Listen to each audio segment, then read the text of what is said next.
Welcome back to the TDE Pod. This week we have Raaid on the show. Yes. We talked about our regional recap of the event we recently attended. We talked about how to fail forward in Yu-Gi-Oh! Maybe a spoiler for that first section. And we talked about archetypal cards replacing generic kind of non-engine cards and everything in between. So yeah, stay tuned.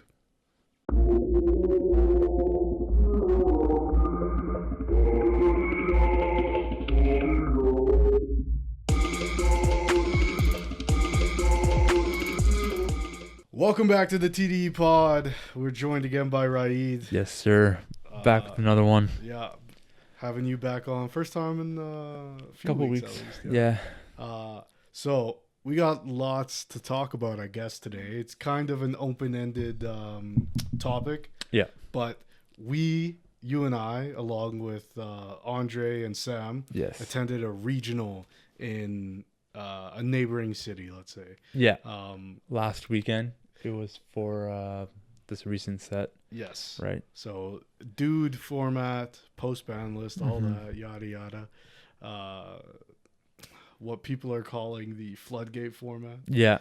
I guess we usually start the show with what was your week like in Yu-Gi-Oh? Yeah. So, because we missed last week, I want to get, without too many spoilers for your regional outcome, Okay. what has the last couple weeks like been for you in Yu-Gi-Oh? It could have been better. Yeah. Without spoiling it too much, it could have been better. Could have played smarter. Ultimately, it's more like just frustration with myself.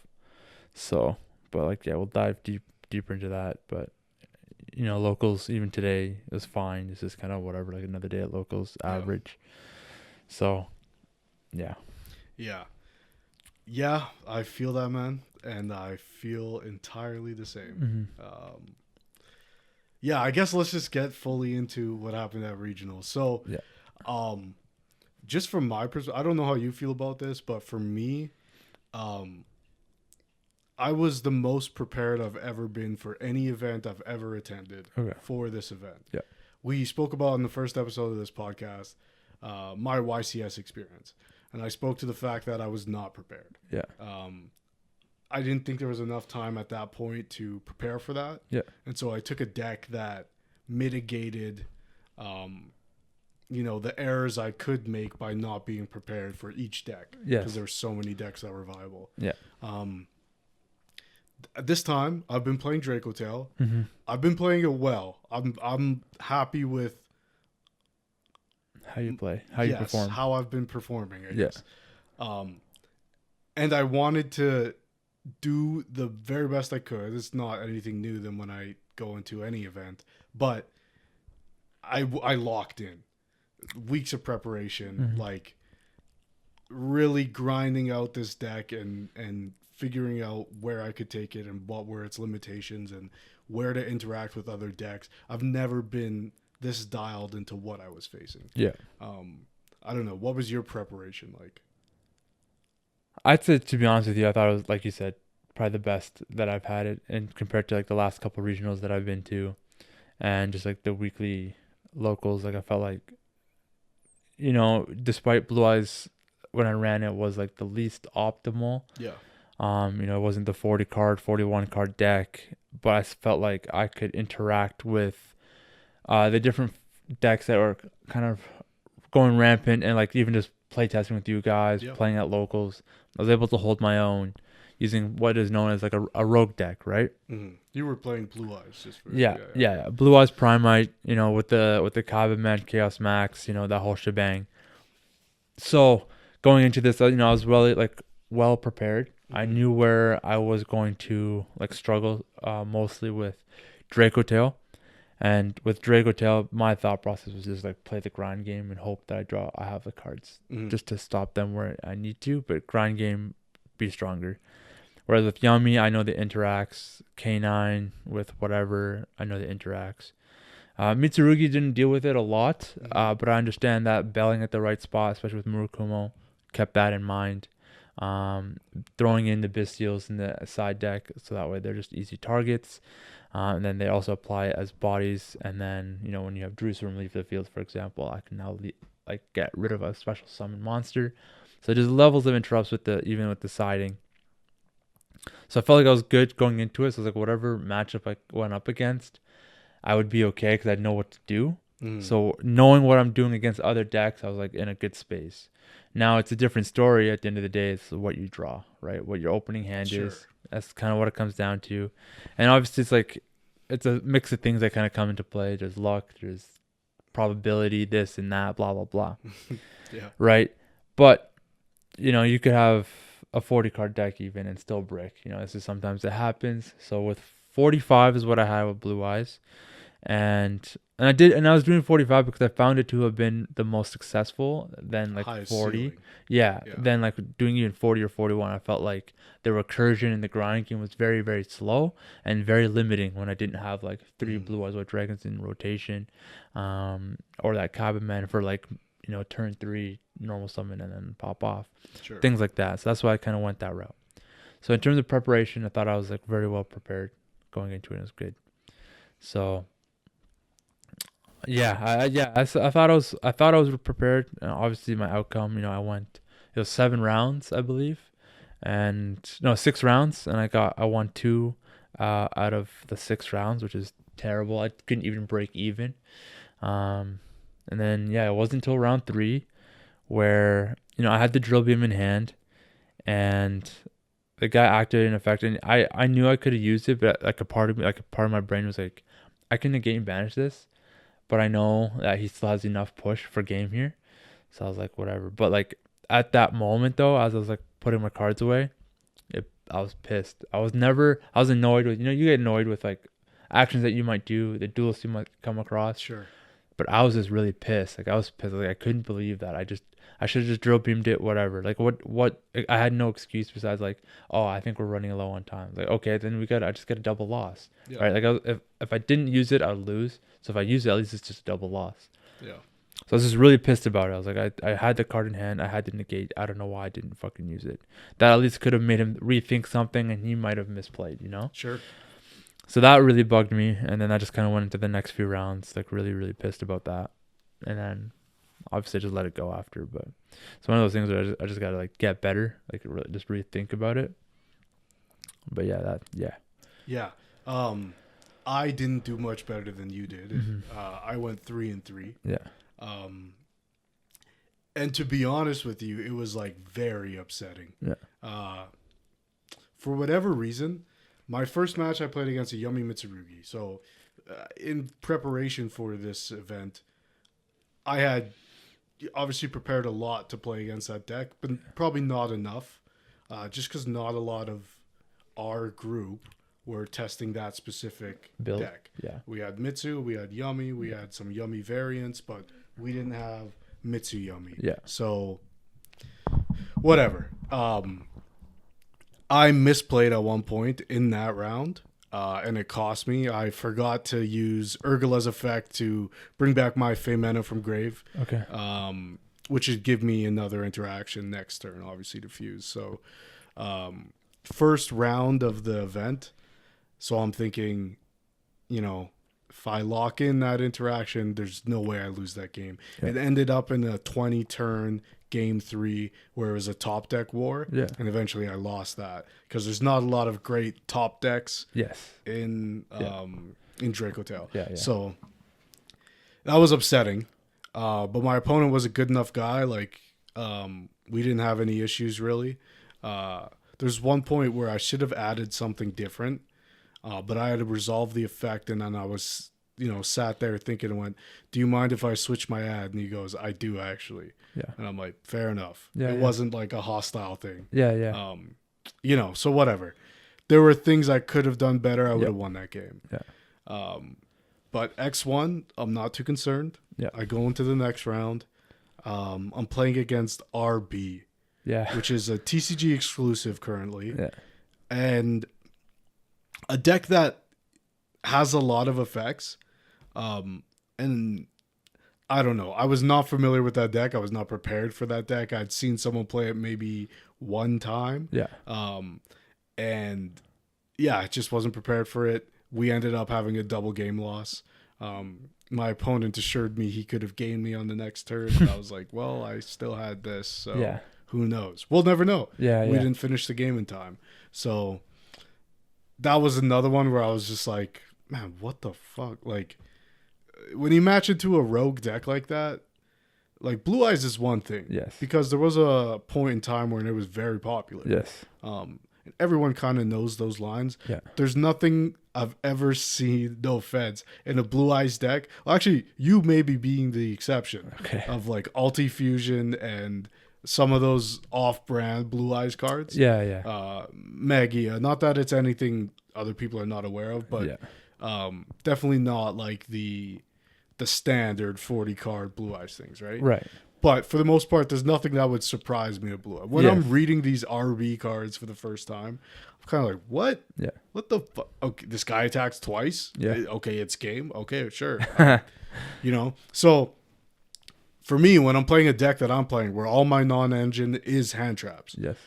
there isn't a single non-engine card in my deck that is not a hand trap at all. Because I would count like the branded stuff as engine. Yes. So anyway, when you have just hand traps non-engine, the way you spend those hand traps is imperative to your knowledge, to the matchup. Yeah, right. And yeah, if you don't know where the best points of interaction, you're basically reading the cards and guessing. Yes. If I stop this, I don't know if this deck has an extender. Like I'm not familiar with it. So and it's tough to say too, like it ended in a double game loss. I felt like I had a good push if the game were to continue, but it didn't, and we both lost. So you go into the lunch break, the regional lunch break, down X2, and it's an awful feeling. Yeah. Because there's the positive side of it where you're like, I could win all of my next games. Sure. And I'm prepared to do the work required to get to that position. Yeah. But it's tough to do. But I kind of like took a minute, you know, had my little zone, like lock-in session and meditation. Came back. I played against Crystron K9. Won. It's a deck, because Andre plays it, I've tested a lot against. Right? So no issues. I use my hand traps the way I'm supposed to. It all works out. Next round, Fire King Dirac. Yeah. And this guy's reaction, because I've talked so much about this deck. It's the one matchup for me that's like insane. It's insane. If my deck's best strength is the grind game, that's one of the decks that outgrinds mine. Yeah. And they have a board wipe on top of that. Yeah. Very good deck. I think takes like a strong pilot to make it work. Yeah. And I was playing against a very good player. You know, and I lost that. And you described the feeling you were feeling of being genuinely like angry. Yeah. Like upset and like mad. Yeah. And most times, like even at locals, even at the YCS and stuff, at YCS it was more like, this is depressing. Yeah. At this point, I was just angry. Yeah. Because I'm like, I shouldn't have fucking misplayed in my first match. Because I would have won that, got paired up with a deck I'm prepared for. Yes. And not have to double loss against RB. Yeah. And not be down here playing against Fire King Dirac. Yeah. So it's all because I forgot one single effect. Now I'm playing the rogue decks, which are going to have the element of surprise, essentially. Yeah, exactly. And it was like frustrating because I was like, there's a point in the Fire King match where I knew I was going to lose. He just had so much recursion. Yes. I was like, there's nothing I can do. Yeah. And then they simply walk in the battle phase and go for game. But after taking that third loss, so now I'm X3 in 4 rounds. And I'm like, man, I can't believe this is happening again. Like at the YCS, it was one thing. At the last regional, which you can watch the vlog of on the channel, that was another. It was like right after the ban list. Malice had just got hit, no support. So it's like, okay, I wanted to do well, and it sucks, but I feel like those things were kind of out of my control. Whereas this time, I felt so prepared, and just by like not being as locked in as I should have been, now I'm X3. I have no shot at winning this tournament, and I'm like, man, what the fuck is going on? Like, and it was my mistake, so it's within my control. So I only have myself to blame, but I don't know. Like, I think you were in a similar position after 4 rounds. Yeah, definitely after the third round, for sure. So you lost the first 3. No, I won. No, double loss, won, lost. So after my loss in round 3, that's where I got really, really pissed. Yeah. And then 4, 5, and 6 were just kind of, I thought I was just like, kind of accepted it. Like, I won my game in round 6, which I'll explain later. But yeah, 4 and 5 were like, at that point I was like, whatever. Yeah, man, brutal. Yeah, after that I played. Oh, and this is the best part. So Sam,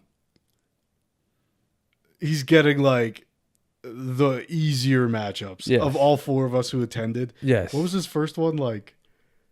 Crystal Beast or something fucking weird. Like, and then like Castira, Regenesis. Yeah.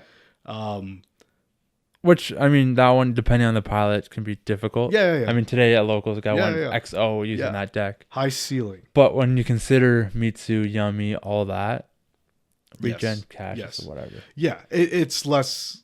I'm less scared of it, even though I know it has powerful effects. I know it's a fairer deck. Yes. So I'm less concerned with, like... When you're playing a deck like the ones you and I were playing, I'm less worried about those types of decks because I know... if I play better than the guy across from me, I can win the deck because there's a kind of even playing field. Yeah. Variance comes into that a bit too, but it's less something I'm worried about. Yeah. I don't want to discredit Sam for his wins. No, absolutely not. But absolutely not. Yeah, like his first few matches were like nicer compared to like what we had to deal with, because like you had to deal with like unknowns first of all. Like like RB and like Fire King Drake. I know Fire King's been around for like almost a year now, but like, dude, it's Fire King. Like, I don't know. Anyways, and then for me, I'll let you talk about your next your games after that. Sure. And then I'll. So then my next match was this would be round 5. Yeah. Draco Tail mirror match. Yeah. No disrespect to my opponent, who's a really nice guy. Who knows? Maybe he bricked. Like, I don't really recall. But I cooked him. 2-0. Okay. He was playing an older build. Not older. A different build that I used to play. Yeah. So I was very familiar with... He was playing Magistus. So I was very familiar with, like, where I needed to interact in order to stop it. Yeah. And going into the event, the mirror match was something I had prepared at length for. Okay. I was confident. And I said this all day to you guys. If I play any Draco Tail mirror matches, I'm winning those matches no matter what. Yeah. That was my mindset. And it wasn't any disrespect to anybody else. And I don't think I'm the best Draco Tail player. Rah, whatever. Yeah. I just was so... prepared for that. Yeah, studied on it that I was like, I feel like I can win any of these games. Yeah.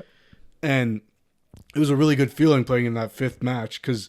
I played the guy. He was a good player. He didn't do anything wrong. Yeah. And again, maybe he opened poorly both games, but I beat him decisively. Yeah. And I don't think it's because like I'm better than him at the game or something. I was just like better at that matchup at that specific time in our game. Yeah. I just had a very good preparation for it. Yeah. Now, you know, who knows if that's the case this week. I might lose the next mirror match I played. Yeah. But I don't know. That was a good feeling, but it was shitty because, again, matchups. Most of your matchups, 3 of 6, I think, were Draco Tail mirror matches. Yes. So even though I prepared for a lot of the meta decks, I was like, the rest of our group, Dallas, Charles, and Chad, went to regional month or so ago in the same location, and they were Yes. like everybody there was on Draco Tail. We all played at least 3 of them. Okay. So knowing that going into it, I was like, oh, a lot of people here are playing Draco Tail. I'm gonna have a lot of Draco Tail mirror matches. I am 100%. I'm winning these matches for whatever reason. That's just how I felt. I got 1, and the other shit I played against was like bizarre, bad matchups, and like, oh, I misplayed and it cost me. Yeah. Then my last round was against the Lunalight player, really nice guy, and I just had enough hand traps to stop him from. Nice. It was funny. Our first game like went 20 turns, because probably maybe not 20, maybe 10, but like he summoned the Liger, and I hand trapped him enough to the point where he can only get 1. And I was like, I just kept like stalling him out, because I'm like, man, I do have an out. I just have to draw it. So like, I promise you I'm not slow playing you, but we're going to play this out. And he was like, that's all good, man. Like, Okay. I understand. So kept drawing, didn't draw into the out, whatever. Next game, I go first, I make spheres, I summon Drago. He's like, okay, well, I can't do anything about that. Scoop next. It was like, there was some interaction in the game. It wasn't like a total non-game, but it was like, okay, I'm going to put you off for a turn. If you can't crack back on your next turn, then I'm going to have it. So then our third game was like a grind. I don't think he ever got to a Liger, or maybe he got to a Liger and I was actually able to out it with like a Titanic Lad. Okay. And then at one point I made Mysterion. He summoned some Beast Warrior or whatever, and I banished them all, and it was like, okay, yeah, I'm not going to win this one. Yeah. And then he scooped. So, like, it was enjoyable. Like, it was a fun match. He's a good guy, like, whatever. Playing against Lunalight, honestly, I put DDD and Lunalight in that same category of, like, this is a miserable experience. Okay. Like, I even kind of appreciate, like, the Chris Strong K9 Mjolnir lock more so than Oh playing my it. god. Because it's just like, Okay. holy fuck, I gotta watch you do this thing, Yeah.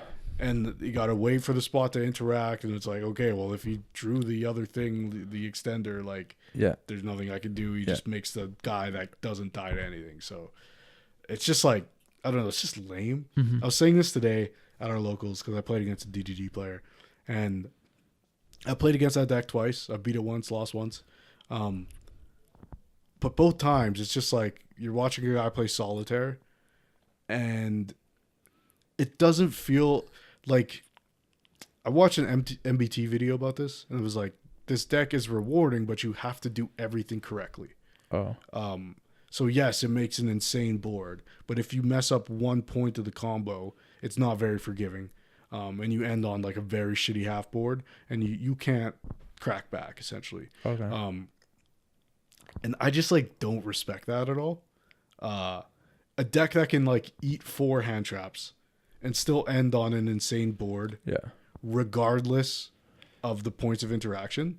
It's just kind of like, okay, so you're rewarding players for memorizing the combo. Yeah. It's kind of like reminds me of like back in grade school when teachers be like, don't just memorize the answers, like memorize the way to find the answer. Yeah. Yeah. Because it's like, yeah, that's how you learn. Yeah. And like, that's the rewarding part, because then you can apply this problem solving thing to other things, right? But when it's just like, remember the 35-step combo, now you win. Yeah. That's not the game though. Yeah. That's a puzzle. Yes. Right? Yes. So I'm not a fan of decks like this. Yeah. Where like the end board for that deck is Caesar. So 2 negates of special summon effects. Then a spell negate. What's the other one? I think a monster in hand negate. Okay. And then they can summon their fusion pendulum guy that can attack all your monsters. He attacks and then he applies half damage of whatever it destroyed. Oh, so wow. he's 4K, he attacks your 3K, you take 1 plus 15 or whatever. Wow. So it's kind of like, And it attacks everything, like a tyrant. yeah, like Tyrant, yeah. Jeez. So it's just kind of like, man, what are we doing? But An OTK. anyway, yeah, I don't know, like, through going to this event, I'm kind of like, we spoke about this on the last pod, but like the format has very quickly shifted into something that's like not the most fun to play in. And I say that hypocritically in that I have 3D barrier in my side. I can dragon lock people. I can stop the summonings of light and dark monsters by way of Drago. Like my deck is not free of floodgates, even though it's like the fair deck or whatever. And some floodgates feel earned when you have to go through a combo like that. Like even the dragon lock is not something you can consistently do. Yes. Like you kind of just have to draw the right cards. Yeah, kind of thing. for sure. And even then, there's several points where they can interact to stop it. Yeah. So it doesn't feel floodgatey in the way that's like, oh, I shifter you on my turn. Right. You can't do shit about it. Yeah. Yeah. Anyways, those were my final matches. What were yours like? So, I mean, going into this, I kind of knew that my toughest matchup was going to be Draco Tail. Yeah. Just grindy and just harder to like interact with, as opposed to like Yummy or K9 and the K9 mixes. So my first match was Draco Tail, and we just both ended in a double game loss. Yeah. That was the first match? Yeah. Okay. Game 1. So we're in game 3, and then just time's up. So yeah, double game. Game 2 or match 2 was another Draco Tail, and then I took that one. I think I couldn't even remember what it was. I might have just had the better cards, whatever. Yeah. Or he just bricked. I couldn't tell you. But like bottom line, I did win it. I think in game 3. And then the match after that was also Draco Tail, and this one was heinous because it had like Red Eyes Black Metal. Oh yeah. With that Omni, it had Regenesis. Yeah. He was playing like a pile kind of. Yeah. It was cool, but yeah, it was cool. And then he's also had like the King of the Swamp package to go into Dragoon. Yeah. So this guy, in the 3 games that we had, summoned the 3 Omni negates that deck put out. So we had Sage, Regenesis Sage, the Red Eyes, and then the Dragoon. I was like, wow, this is crazy. Yeah, I couldn't believe, like, I was like try to stop his plays, like his Draco Tail stuff, like K2 and Rahu, and then he'd like smack out a Regenesis monster because I would have some sort of Blue Eyes monster that had 2,500 defense or attack. Okay. So it's just easy for him to just place them on the board. Yeah. And then it just goes into another card, starter, boom, you know. And then once he had a big enough board, the interrupts there just started piling up. You know, when you go to the following turn with like Femina in hand, he's able to set the Rahu and K2. Yeah. So his turn comes back. Now he's setting those spells or those back rows. Yeah. That become very problematic. So he took it in game 3. And then game 4. Game 4. I can't remember what game 4 and 5 was. No, game 4. This guy was a freak because he had he had Mitsurugi and K9. And weird. Yeah, so he went Mitsu first. I was like, okay, well, I'll stop Mitsu. I stopped Mitsu, and then he goes fucking Izuna. I was like, wow, weird. Yeah, no synergy it sounds like it just seems like he just splashed it in there. Yeah. It's a splashable engine. He draws like the Joko maybe with another level 5, or if he draws the Izuna, he kind of pops off. Weird. Yeah, so I stopped the Mitsurugi, and then he just fucking cooked with that. And then Mitsurugi too in itself just has so many additional layers. There's so many cards like Abikiri. There's like, if you have the Saji in hand already, like at the start, the prayers, like things like that. So game 2, he like cooked me just as fast, if anything, and I was like, wow. And just because he had the cards, like, good combo. And then game 5, I couldn't remember. Oh, game 5 was Yummy, my only Yummy. And he's a guy that runs it here actually. He was a top table today. Yeah.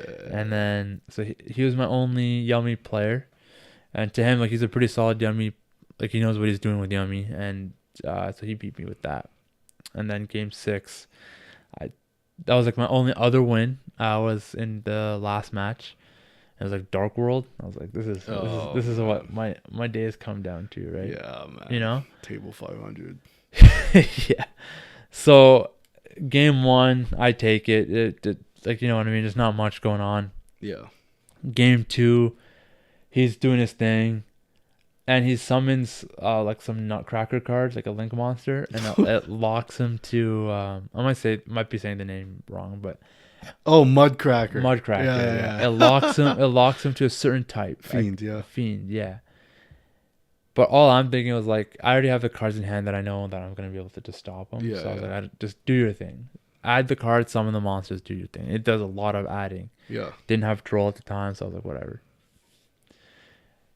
As he's siphoning through his fucking cards, he starts laughing. I'm like, what's so funny? And I'm getting annoyed. Yeah. I'm like, what the fuck are you laughing about? Like, Yeah. Do you think you're just like, you'll beat me? Yeah. You know what I mean? Like, you're just laughing at me. No, he goes, I scoop. I was like, what the fuck do you mean you scoop? Yeah. He's like, I've been summoning non-fiends playing illegally this whole time, so I'm just gonna scoop. And I was like, I appreciate you saying that. I respect it. That's fair. Yeah. But I was like, this is how my last game's gonna go. Dude. My second win is on some bad. bullshit like that. Yeah. I couldn't even get like the feeling of like actually playing and like actually winning off that. Yes. Just technicality. Exactly. Yeah. So I was like, well, at least he caught it. Like he wasn't gonna be like Squid about it. Yeah, like just a cheat. So it is what it is. But yeah, those are my 6 matches. It was just wild. Yeah, 3 Draco Tails straight in a row, unbelievable. I found that my best matchup was like in the like modern format would be against Yummy. Mm-hmm. My hand traps just fit best against that deck. Siding also works well against them too. And then anything else, I just had a general idea of where to interact. Mm-hmm. So the other thing too, right? You know, when I'm siding out cards, with 45, I just side out a lot of those bricks, right? The Chaos Max, Cabinet, and I put in cards from my extra deck or my side deck that are gonna help me. So it's easy to put in my turn 1 cards because I just take out the Mulcharmies plus the bricks, put in a good amount of like extra hand traps plus turn 1 cards. Yeah. Then going to turn 2, same idea. Put back the Charmies that are relevant in that matchup, and then get rid of my turn 1 cards like my Solemns, Black Goats. Get rid of those. Sure. But then the worst is like, you know, you're siding out, and you see none of those cards. Yeah. So you put 6 to like 9 cards that are meant for turn 1 or turn 2, Mm-hmm. and you see none of them. Yeah. So 20%, 25%, like a quarter of my deck is filled with these cards, and I can't see one of them. Well, it's not a quarter; it's a fifth because you're playing 45. Yeah, give or take. Yeah. Yeah. So it's like, I'm not seeing one Solemn, I'm not seeing one Black Goat. Yeah. It's like, tough. Wow, I can't, you know what I mean? So it's one of those things where it's just like, it's really, really tough, because that's what kind of makes it the difference. You know, give me like 2 Solemns Mm-hmm. and a couple hand traps. The guy's not gonna do. Yeah, much, sure. But then when I'm opening up with like full combos, like, oh, that's cool. Going first. So then I play through all their hand traps. I waste all my resources, and then they're just left with like combos as well. Yeah. But my interruptions are very light. Yeah. So then it just kind of sucks, and I just gotta concede because Yeah. it doesn't take much for them to destroy my True Light. Board wipes my board in itself. Like they don't need to do anything to board wipe. They just board wipe myself. Like I board wipe myself. You know what I mean? Like that's the shitty thing. There's no protection in that. Yeah, man. It's right. True Light is such a funny card. Yeah, because the True Light and Eternal Soul. I can't believe they put cards like that. Well, no, because it's the time they came out. Yeah. Where it's like they were worried it might be too good. Or like thematically they wanted it to do those things. Yeah. It's like they could have reprinted True Light in the Blue Eye structure. Yes. Like not True Light itself, but retrained it. Yeah. Yeah. So that it just literally didn't have that effect. Yeah. And it would have been like totally 100% fine. Yes. It just gives such like a fucking self-detonation button. Yes. It's insane. It's like the only way to out that is keeping a Spirit Dragon on board, like the synchro, to negate it. Mm-hmm. But by that point, you already used his effect to tag out or something. You want to use it for the Omni Negate or something that protects your board. Mm-hmm. It's just like this actually. What you're saying is making me think of another topic I want to talk about today. Mm-hmm. But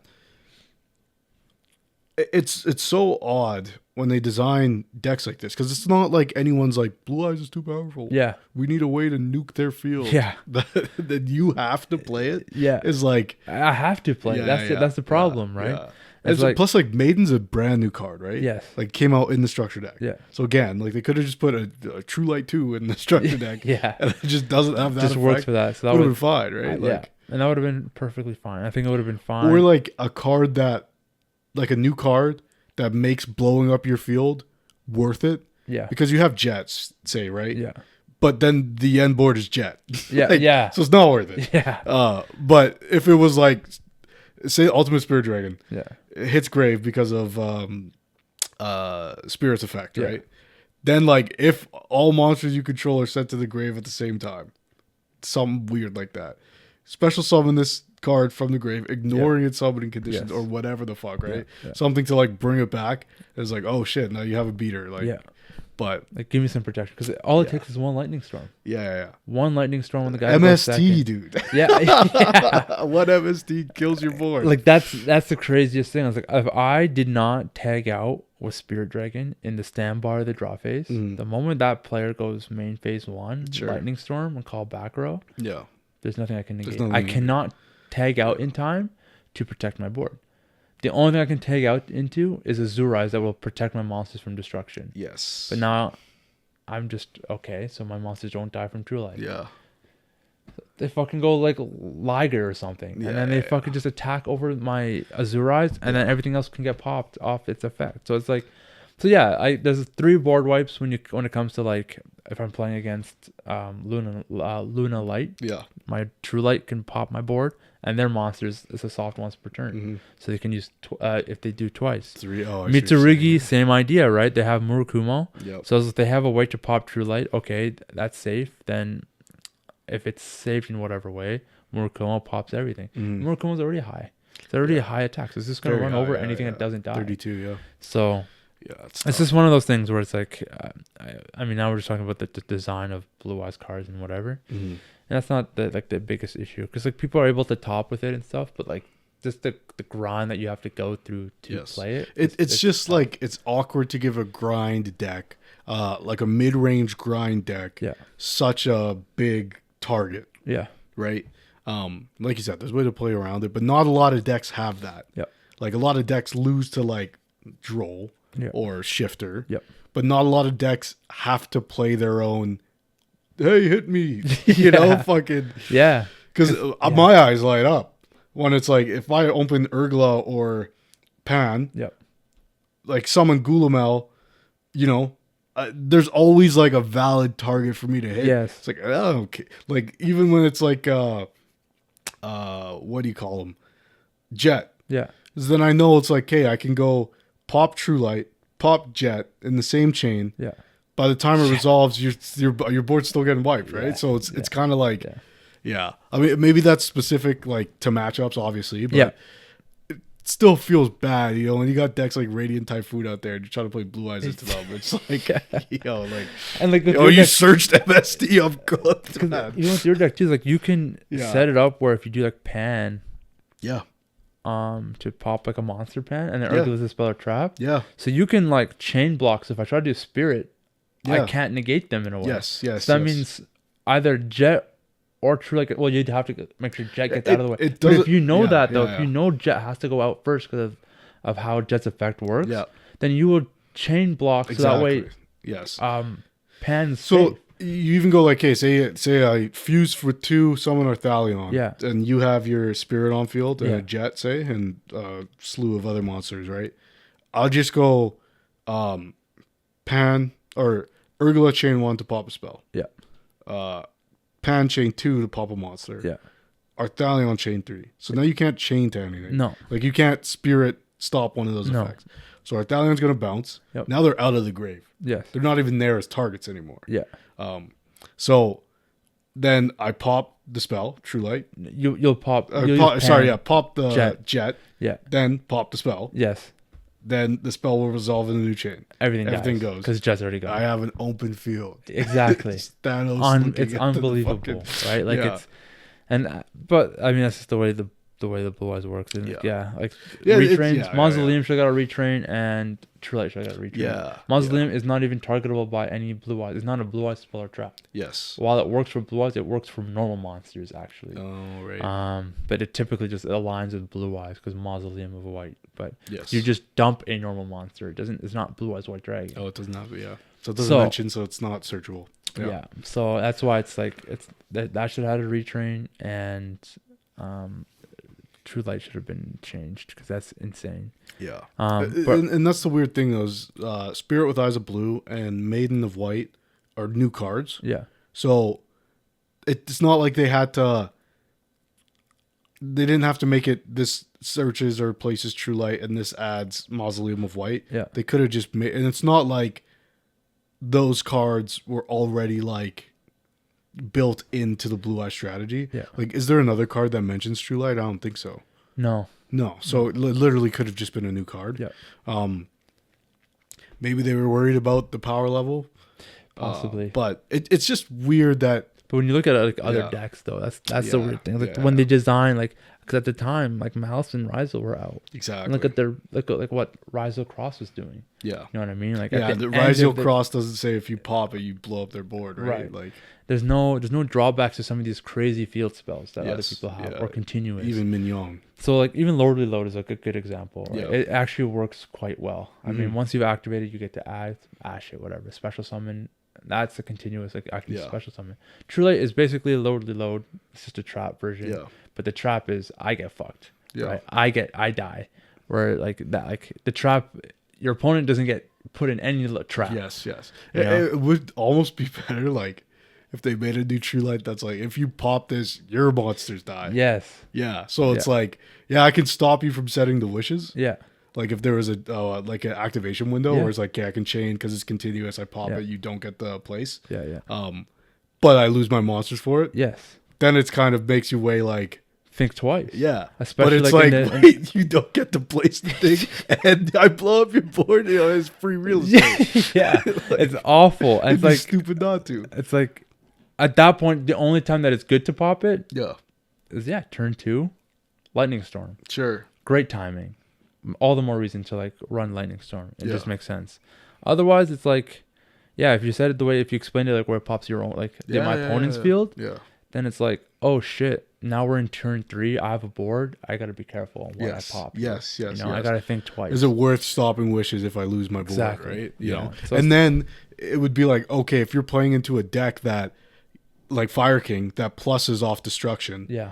then you have to be more conservative with your True Light because you're like, I don't want them to be able to do that. That Yes. sucks for me if Yes. they resolve 5 effects or whatever. Yeah. I feel like that's way more interesting gameplay than I can kill you with your own card. But anyway. I don't see any kind of that change happening. I don't see any retrains happening. Yeah. We probably won't get Blue Eye support for another 10 years, I'm sure. Type shit. But So, yeah, I think I guess overall, like, it was a disappointing regional. yeah. Like for both of us. Sam played pretty well. He got X2. I think X2. Andre I think he did what you did. X3, yeah. Which it's like, it's just another one of those things. Like, I shared like a similar experience when going to the YCS that like I felt really good beforehand. Yeah. So maybe it's a matter of like diversifying the testing that we're doing. Maybe it's a matter of changing the way we test. Because oftentimes we just kind of play a game in a forgiving way where, okay, build the best board. Yep.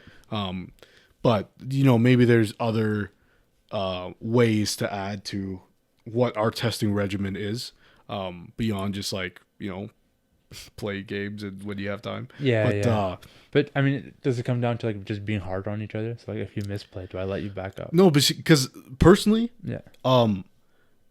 I find that kind of simulation to not be helpful. Yeah, I don't think it's a good way to teach. Yeah. Just because like, okay, if you fuck up the same play every time, like, oh, that's the game, dude. Yeah. Like, make sure you don't forget next time. Maybe you don't forget next time, right? Sure. Like I said, I misplayed my first match, and that's an effect I never forget. But I'm nervous and I forgot it. Yeah. And I'm like, fuck, right? But I feel like if you go, okay, this is how this is all going to resolve. is this ideal for me and is it ideal for you? If the answer is no, let's go back. Let's change the board state. Let's make it so that this is completely ideal, right? Then I think you learn because you see what the outcome is if you played with your mistake, or the outcome if you hadn't. Yeah, I feel like the what if I didn't fuck up is different than this is how it actually would have ended up if I fucked up. Which we spoke about like when Dan was on the podcast, when the guy at our local said you shouldn't have won that game. That's an element of it, being like ideally, optimally, if both players had played to the best of their ability and sequenced things as correctly, quote unquote, as possible, this should have been the board state, which would have made it so that his opponent won. Right? That's not how it happened. Whether there was a misplay or Dan baited something and the guy fell for the bait or whatever, or was miscalculating, whatever. That's not how it worked out. But I feel like during playtesting, that provides more insight. If he does this, then this. If I do this, then this. It's not one way's right, but it's like which position do you want to end in? Yeah. Because you could be running Blue Eyes combos for a year and never have considered that if you sequence it this way, the result, even though Macy's suboptimal, leaves you with one extra card in your grave or whatever, which means your follow-up turn could be that more impactful, right? Who knows? But I feel like maybe there's a way we have to change our testing if we don't have a Mitsuyami player. Yeah. We like something like that. I don't know. Like Dallas was very generous with his time at Matt CS and in our testing sessions where he was like, even though he wasn't going to the event, he was willing to play that deck and learn how to play that deck to its best ability in order to give us a good experience. Yeah. Which paid off for me today. Like I beat a good player at our locals, like one of the best probably, with Mitsu. Yeah. It's because like last time we played at my house, I misplayed against Dallas, forgot to resolve my Malulu, and to your point, we just kept going because I was like, no, dude, I forgot it. Yeah. Like just keep playing. Yeah. Let me learn from this mistake. Kind of thing. See what the outcome is like. And then I was like, okay, if I would have stopped this, like, what did you have? And it was like, nothing. Yeah. It's like, well, fuck. So I lost the game on that. So maybe to your point, it is like, just be harsher. Yeah. But I feel like two things can be true. Yeah. Right? Like, I see where you're coming from because I completely agree. Because this is like, we're not playing for much here, right? Right. Like, at the end of the day, it's pride. not like locals. Yeah. Pride and, Matt CS bragging points, you know what I mean? But like, it's not like there's no judging, right? There's no like money to be involved. There's no prizing. So it's just like we can just backtrack. We're playtesting. We're having fun. We're just kind of vibing out, and we're still learning throughout this. So that's why I get where you're coming from. It's okay to just take the step back. Just make sure you remember that. Next time. Obviously, through playtesting, I've learned so much, right? Which kind of goes into like what I wanted to like mention about like my growth in like playing. Yeah. Like especially coming here and just like doing with you guys and just learning, and then also being familiar with the modern format, just being very well aware. Where I'm at now in Yu-Gi-Oh is very, very different from like just even the last format. Not even like a year ago. No, yeah. But just like the last format is like light and day. The competitively, like I was at table 3 today. Sure. Right. I think the last couple times I was like table 3 or 4 for marked locals. Improvement from table 10. Exactly. Like no offense, but like legitimately, yeah. So like rather than being like, X4 in a 5 round or an X3 in a 5 round, I'm going more like X2. I'm going into the last round X1. Yes. So this could like kind of vary. And it's just one of those things where it's like a really nice thing. It's like it's something to acknowledge, right? Despite my faults at regionals, sure, or not doing as well as I wanted to. Like I still do. I'm doing a lot better than I was before. Yeah, right? no, I basically agree with the same deck as well, right? Yeah. So maybe it's the format that allows that. Maybe it's also just being smarter. But I think it's just a mixture of it. I think it's a combination of both. Yeah. Like sure, maybe this format is more forgiving to your deck than the Malice last, Rising. like Malice. Sure. Yeah, I think that's true. Yeah. But also, like, you can only get kicked in the teeth so many times before you try to do something about it, right? And I was the same way. Yeah. Like when you first started playing with us. Yeah. I remember you were over here once and I said something to you along the lines of, when I go X2 at locals, I'm pissed off. Yeah. Like, I feel like that's been my record. Like, when I played back in the day, that was always the outcome. Yes. Every single week I went, it was always X2. Yeah. And some weeks, worse. Because I'd be like, fuck it, let's play Gishki and get my teeth kicked in. But, so for me, X2 is not success. Yeah. X2 means Got by. I got by. Yeah. Yes. I lost to players who were better than me. Mm-hmm. In those instances, I had a chance to, excel my record. But I was beat by better players because I wasn't well versed enough. I wasn't studying the format. I wasn't like locked in enough. Yeah. So I was losing to people who were willing to do that extra work.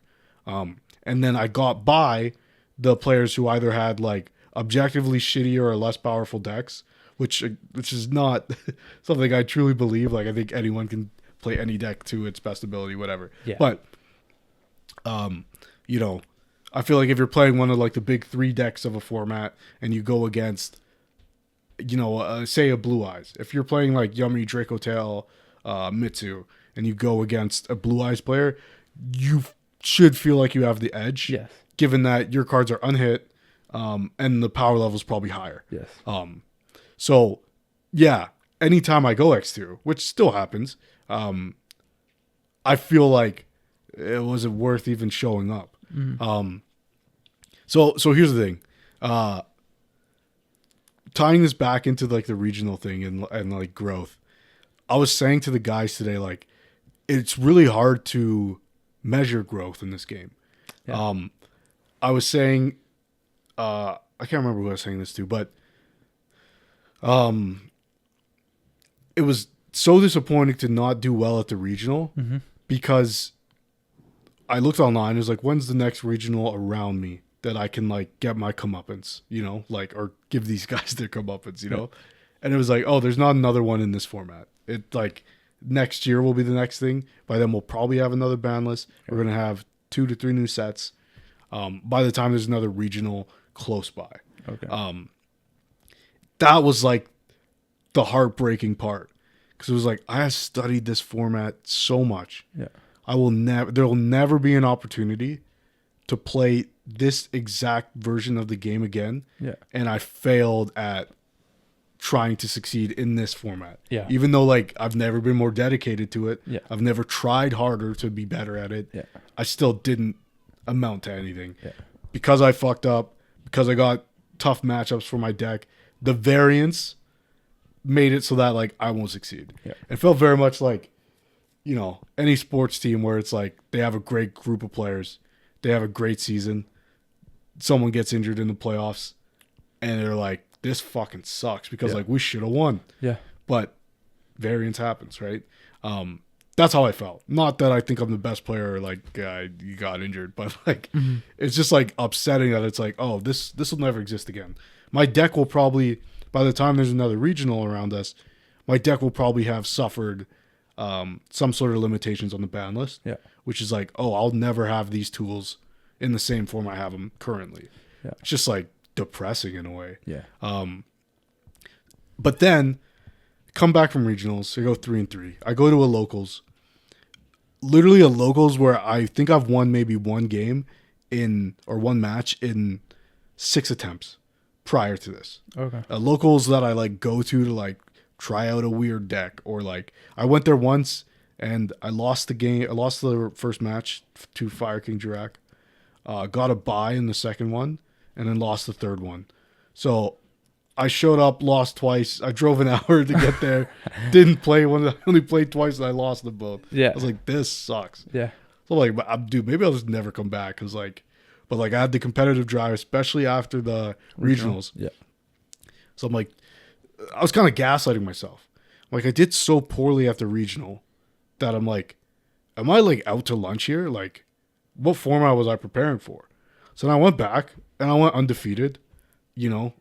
I played against Memento, I played against DDD, and I played against Chris Strong K9. Oh, wow. And I beat them all, obviously, and won the tournament. The only undefeated player. So I'm like, what the fuck? Well, where was that, 2 days ago Yeah. at the fucking regional? And Yeah, it was yeah. like, sometimes that's just the way it goes. It's like variance, but it's hard to tell. Yeah. So for me, that was like, no, I am good at this game. I'm good in this format. I know what I'm doing, right? But then we have Matt CS a couple days later, Yeah. and I go in 3 rounds X2. And I'm like, okay, what the fuck? Like, I just won a tournament. Yeah. How am I here losing to you guys? Yeah. You know what I'm saying? And then today, a few days after that, so after that Matt CS, and I think we'll post some of the matches from there, I was feeling pretty down. So I'm like, man, what the like, I can't get a hold of this the way I like want to. I like, obviously at regionals I feel like pretty like not great about it. I win a tournament, I'm like, no, I had a good, my feelings about regionals were validated by having won that tournament. When we play here, I lose, double the amount of wins I had. Yeah. And I'm like, okay, well, maybe the regional was the real thing. I just got lucky with matchups at the tournament or something. I go to locals today. I go X1. I lose one game to DDD, which I just beat. Same guy. Yeah. Oh, okay. So, and it's like, and then I beat like, who I consider to be like one of the like the best player at our locals, playing what I consider to be like one of the better decks. Yeah. And I'm able to beat him, and I'm like, it's hard to be like, where am I at? yeah. So of the 6 rounds at locals, 3 rounds at the other tournament, 3 rounds here, and another 5 today. So that's 11 and 6 for 17. I won what 10 of those. Yeah, so lost 3 at locals, lost 2 here, or whatever the math ends up being. Yeah, yeah.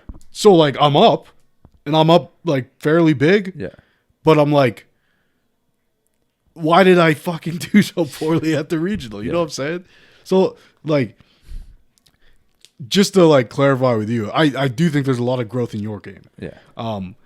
And it's not just like, oh, I know where to use my Ash Blossom against this deck. Yeah. Because to me, that's kind of that same principle I was talking about before, where it's like, don't just memorize things, learn them. So that when you're playing against RB and you're reading the cards for the first time, you have to factor in, okay, if I stop this, do they have an extender that's searchable? If I've drolled them, whatever, blah, blah, blah, blah, blah. It's not just like, okay, Lunalight hit here and you win. So like, there's a very good series. Sorry, there's something going on upstairs. There's a very good series like Where to Hand Trap. It's very helpful. YouTube series. I can't remember the guy who does it, but shout out to him. Which I think is great. These are the cards you can use at these interactions, and this is what the effect of doing that will. It'll cut them off of this extension or that card or that end board piece. But I think it's like a dangerous thing where like new players can come on board and go, I hand trap Blue Eyes here and I should win the game. And when they don't win the game, it's frustrating. Yes. Because like I did all the right things. Yes. But as a spectator of that game, you can watch and be like, should have held that. Yeah. Like he hadn't activated wishes. So yeah, it's good to Ash the Sage. Roar or the Sage or whatever, but it's not optimal. Yes.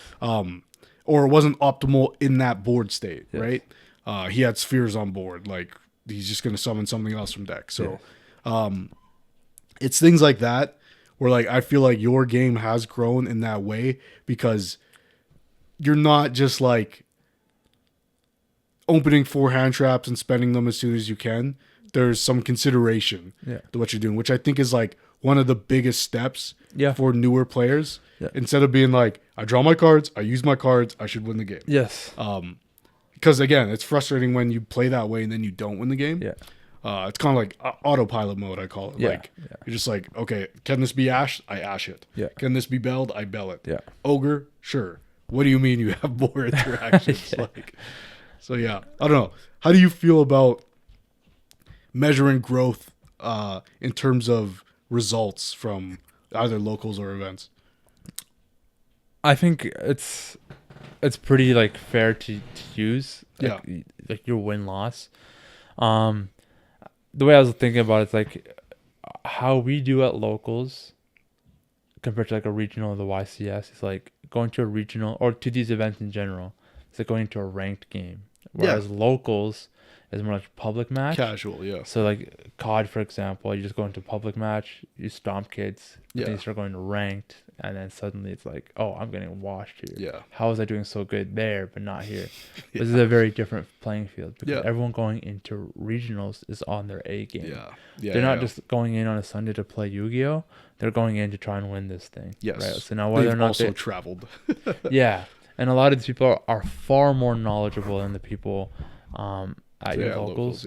Typically, I mean, some of the people that we've seen are from locals as well. But like, mind you, that the people that are going to play at our regionals know the rules very, very well because they don't want to fall into these mishaps. Yes. Right? They're also driven to do well at the regional. Exactly. So just like us being prepared, they're also just as prepared and as locked in, if not more. So that's why, like, it's going into these and like not doing well, while it is frustrating, it kind of like it makes sense in the sense that they are also in the same boat as us, right? So that they're just as prepared. So like when this guy is running one of the best decks right now in the current format and is playing against a Blue Eyes, and if he knows how Blue Eyes works, then it doesn't take much for him to be like, oh, okay, this is gonna be a free win for me, right? Whereas I'm on the other side, like, okay, I just need to do this, right? Like I know how I play as a player, and if I just can do that, then I'm good. But you know, also the interacts and stuff too, right? What interruptions you open with and such. So you know, going like obviously, you know, X4 in regionals just wasn't great. Doesn't matter how tough it is. I couldn't even break even, so I can't just be happy about that. Locals, I've been doing X2 often in a 5 rounds, so 3 and 2. It's been my average as of recent. Whereas like before, some of my better weeks would be like 2 and 3, like the reverse. So it's cool that I'm like more. It is even. You're seeing the results as a result of the growth. Yeah. And so that's a good thing, but then it also gets to a point where it's like a couple weeks ago, I'd say like just a couple weeks before the regional, actually, like I went X2. And I was like doing my 45 build, whatever. And like Stefan's like, oh, like what did you do today? And I was like, I did X2. He's like, oh, good job. You know, I was like that's very kind of him to say because like as Blue Eyes players, we get it. Like it's tough. It's tougher. Yeah, to climb. But at that point, I was just like, you know, I was like, whatever. You know, like while like that's at that point, I was like already getting X2s where I was like, And that's the other thing. Is like you, me, and Andre, we talked about this like when I first got into like meeting you guys and stuff, and we're talking about playing. I am heavily transitioning to this sense of like you're a modern Yu-Gi-Oh player. Yes, competitive modern Yu-Gi-Oh like competitive, player. Like not even just playing modern, but competitively. Like I want to win because it's like why? Like I totally get. Like, and we love them. The guys that show up and they're just there to have a good time. Yeah. You know, I would say like you yourself were when you first started playing, that was your focus. Yeah. Was like, I like playing this game. Yeah. These cards do more now than they did before. Let's try it out. Right. But then when you get to a point where you start seeing success, you start learning patterns, you start like your growth, like you said, your knowledge grows. Yeah. Your ability to analyze a deck on the spot increases, right? Yeah. Then it's like, why the fuck wouldn't you do everything you could to win, right? Like, then why show up? Yeah. If you're content with going X3 in a 5-round local, there's nothing wrong with that. I don't think anyone should not play because they're not willing to do that or like. Yeah. But when you put time into the game, and like our group chat, it's all day, every day of like, have you guys seen this card? How would this work? Blah, blah, blah, blah, blah. Yeah. It's like, it's always on your mind. It's always in the back of your head. Yes.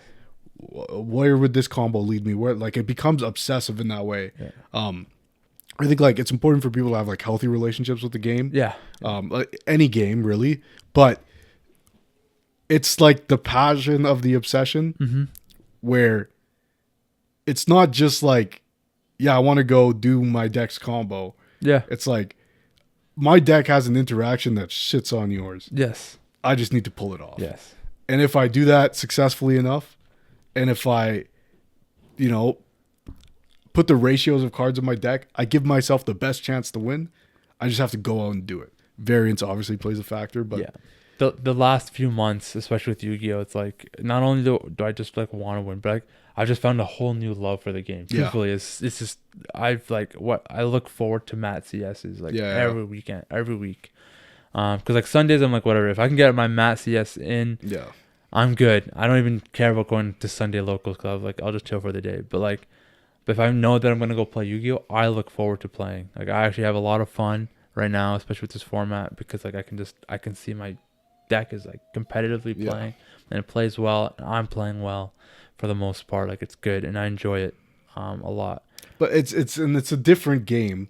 Like the meta, quote unquote meta game, it's a different game than when you play casually. Yes. Which sounds like, self-explanatory. Yeah. But that like having a new love or appreciation for the game, because you're like, you see a card like, oh, this new card's coming out.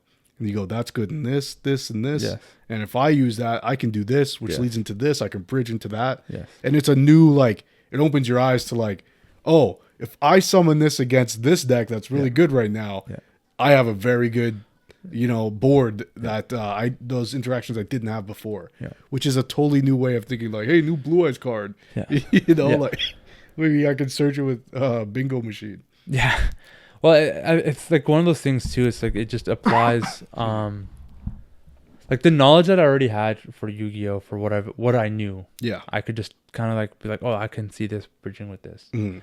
But now understanding the meta game in modern just more so than ever. Yes. Like when I see new cards are introduced, I'm like, oh, I'm already thinking about plays to go into this combo, right? And then obviously you got to you think about it and you think about whether or not it's consistent, it's worth using this and that. But like it's really cool, like that new Art Major and Protocol, that fusion. It's like you can quick effect fusion summon. Mm-hmm. I was like, okay, how the fuck am I? How to abuse this? Yeah. How do I use this? Like quick effect fusion summon from hand or field is kind of cracked. Yeah. Right. Like if you mix that with like Draco Tail, that's already like hand and field. That could be pretty gnarly. Mm-hmm. Art Major already has a lot going on. Yep. But it's same concept as branded, right? Yeah. Yes.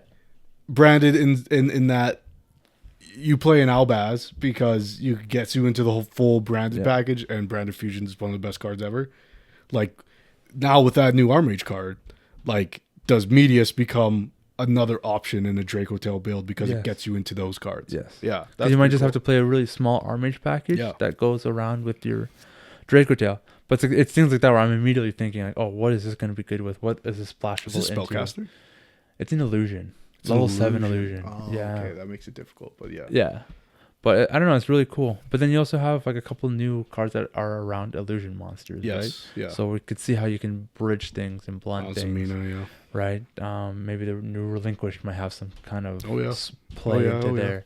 So there's things like that where I'm just like immediately thinking about these things and different combos and plays. And it's like, and I already was trying to do that before, but like I was so limited with what I can do.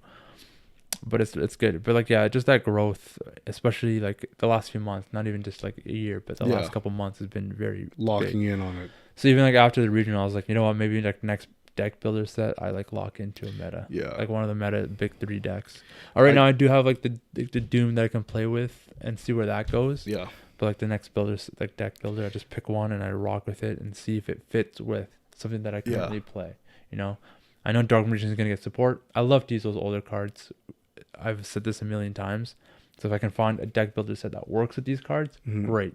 If not, then I'll just focus on that deck. Yeah. And then go from there. And then the Dark Magician Blue Eye stuff can just be for the fun if I want to switch it around. But I got a question for you. Talking about this growth, and you've been playing Blue Eyes doing it, which I think, like we talked about this when that guy tossed out his Blue Eyes deck. Yeah. If you haven't heard that, go check it out. But Blue Eyes, I think, is a good deck, especially if you're like a returning or newer player, because it plays low to the ground, even though the ceiling can be high, or like the power level, because there's ultra consistency, blah blah blah blah blah. Yeah. How do you feel now, being more of a student of the meta game and the current format and upcoming formats, blah blah blah? How do you feel now about playing an off-brand deck? Like, because you mentioned just now that maybe it's time to lock in, get like an expensive meta deck. Yeah. But how do you feel about like your ability to take any deck and take it to its highest ability. Do you feel like that's increased? Or like, do you have any desire to do that? Or not overly. Yeah, okay. Not overly. That's interesting. It's really interesting. However, I think it really comes down to like similarly to like Dan, for example. Mm-hmm. The deck itself has to just interest me. Yeah. So like, if that's what you mean, like, are you saying like I can just like give me any deck and then I can raise it to? No. Okay. Specifically, like if there's just a deck that interests you. Yeah. And you weigh it against other meta game options. Okay. Like this is significantly or at least markedly less powerful. Yeah. I'd still like to play it. And I know I can still win with it. Yeah. Yes. Yeah. I would definitely do that. Yeah. And I definitely would try to. Okay. Right? Yeah. Absolutely. Like if Shining Sark was a deck that could not just die to a draw, I would definitely be playing it in rotation with Blue Eyes, knowing that I can actually take this to locals and be fine. See, right? I'm of like two minds of it, because like you said, like grab one of the deck build packs, whatever.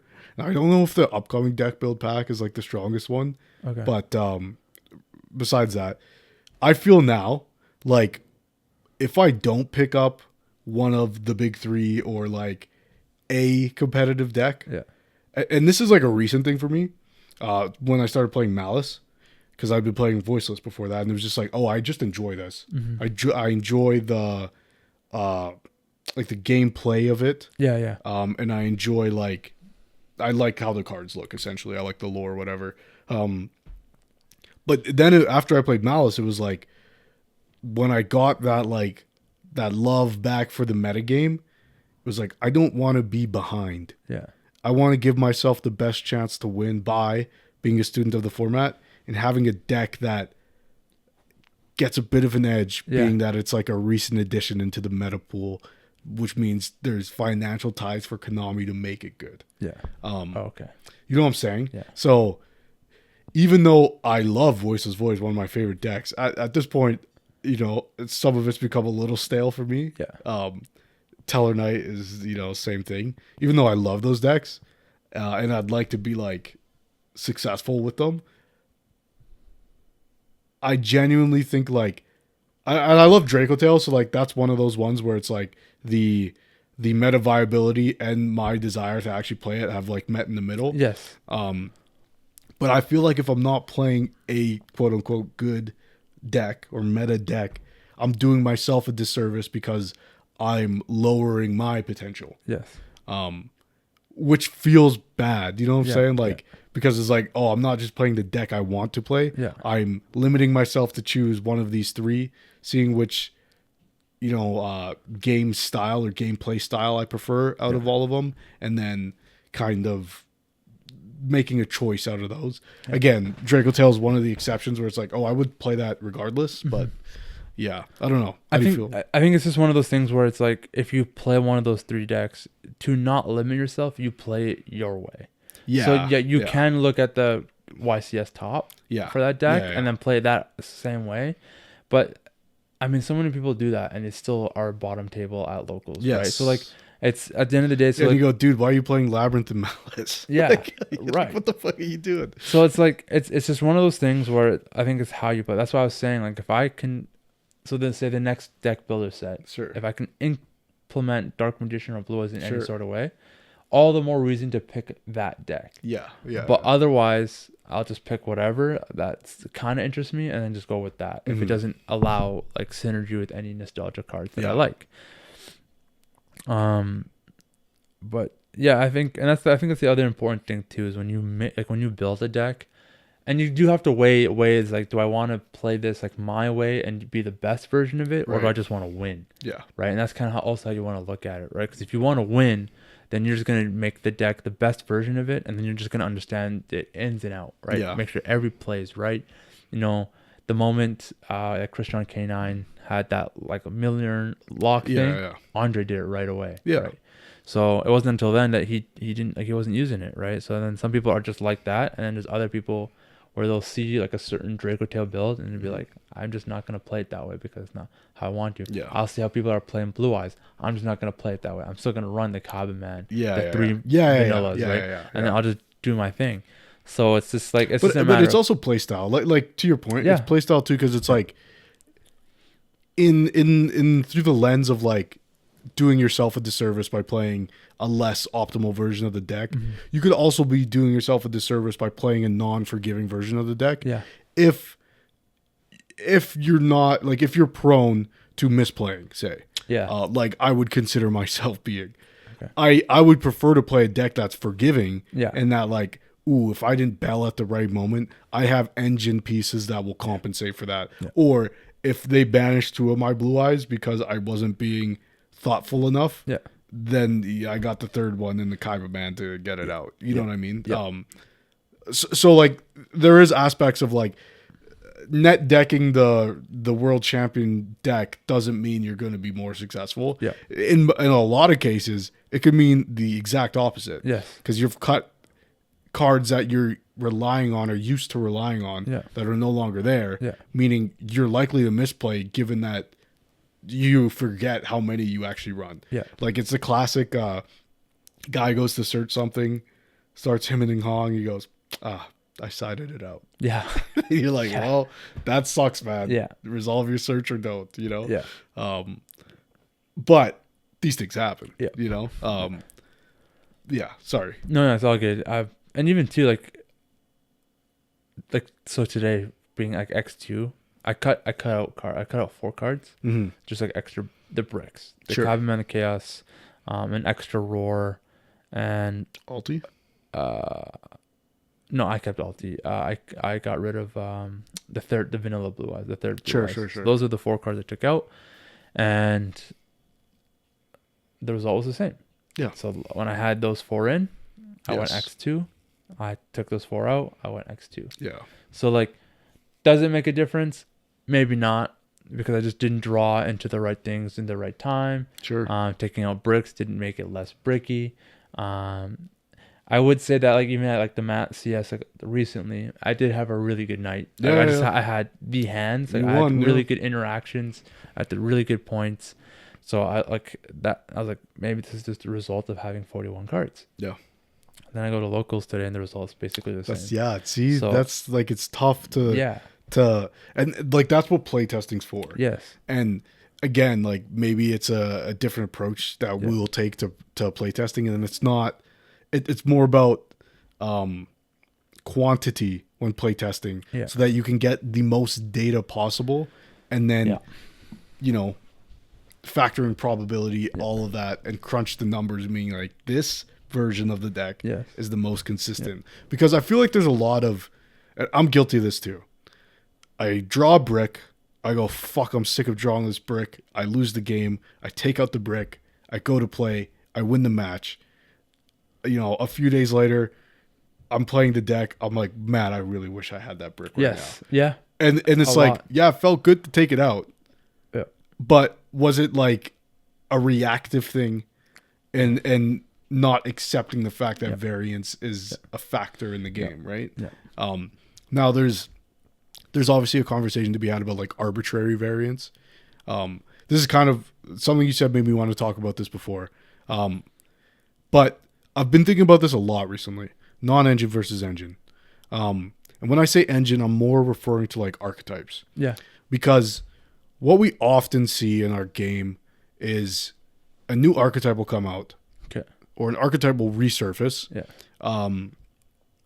And they use some sort of non-engine not relating to that archetype to either increase its power level or break the game in some lingering floodgate lock kind of thing. So for example, Charles created this combo where he summons Buster Dragon, turning all your monsters into dragons, and then Secretarian on top of it, plus whatever end board pieces he has. Which is sick. It's a cool thing. But because those are generic cards, like Secretarian I would consider to be generic. It's not Draco Tail Secretarian. Buster Dragon, kind of generic because you can make it with anything. So it's not like a hard lock the way that Ryziel Detonator is. It requires 2 Ryziels. And we see this all the time, these generic cards becoming a problem. Appaloosa, moon of the closed heaven or whatever. Yeah. King of the Feral Imps. Yes, King of the Feral Imps. Even like Gallon Granite is becoming an issue now because you can search a lingering floodgate.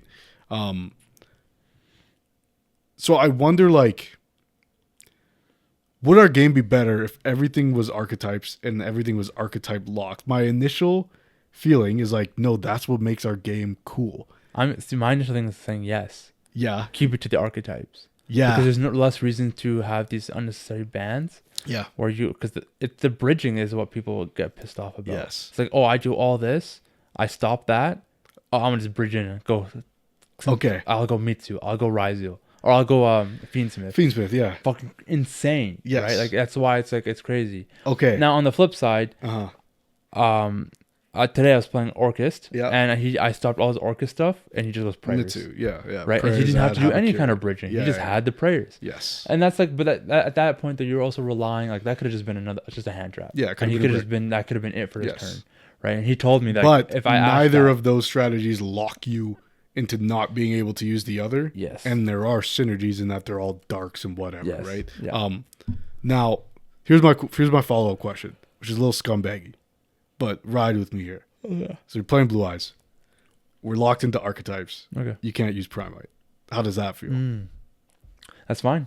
That feels fine? Because I was using pure just as fine. Just as well. Yeah. So the push is less. Yes, for sure. But the end board with Blue Eyes as a pure is a lot bigger than if I open up with Primite. Sure. I just get the drill beam. Yes, that's which is a crazy card. But it is. Yes, yeah. But then in that same respect, that's what Ultimate Spirit is. Even though it could be a better Omni, but it's like, but I guess with Primite, I have drill beam and an Omni negate. Yes. Right. It just adds a layer. So, and then no Cipher lock. Okay. Right, because that's not archetypal. Okay. Right? Sure. So anything that doesn't say Ancient Fairy's gone. Yeah. So I don't get my OT. Like Spheres is gone. Yeah. Like all of these pieces that make your deck better, you don't get them anymore. Which is kind of like more so the idea behind like domain format in a way. Yes. Because like you can play all your archetypes there. It gives you other access, right?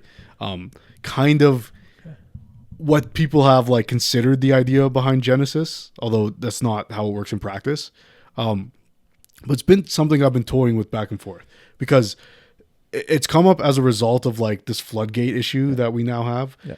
Issue might even be a strong way to say it. And I hate to be doom and gloom about the state of Yu-Gi-Oh all the time. But the format is, we live and die by the format, right? Yeah. So when these non-engine floodgates become a problem, so something like Mjolnir, something like D-Barrier, something like even if you want to say like Solemn, like it got banned. Yeah. All these kind of non-engine cards that you just, besides Mjolnir, need to like hard draw. And then these kind of bridge cards like Gallon Granite and stuff, when they become issues, and then people go, well, you have to draw them. That to me introduces like the arbitrary variance of like, yeah, you can play that crazy fucking card, but you could be your sixth card, so you could brick on it, and you have to draw it. There's no way to search it, short of like thrust or whatever.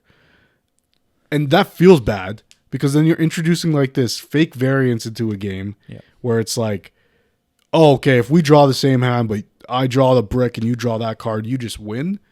Doesn't feel very good, right? Because it feels like a good format is indicative of like the better player coming away with more matches, right? On average.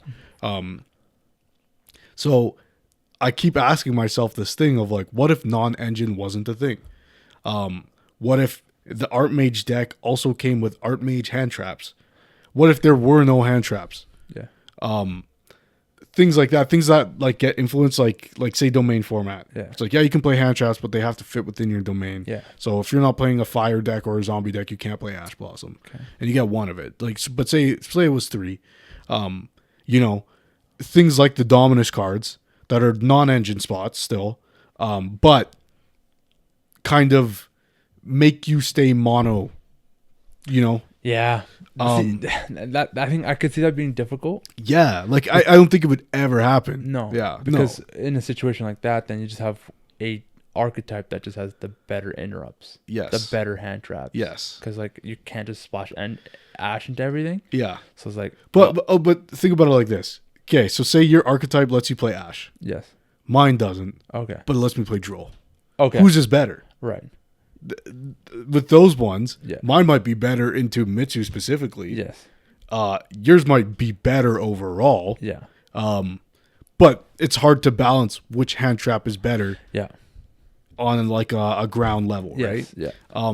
Now, I think it would take away a part of the game that is the interesting part, where it's like people dedicating time to find out these weird synergies, filtering by, level 8 fusion dragons and being like, what can I do? Yeah. Oh, no one's ever read this card. It's a common from 10 years ago. Yeah. This breaks the game today. Yeah. Let me slide it in and, hope it shows up on the next ban list. Yeah.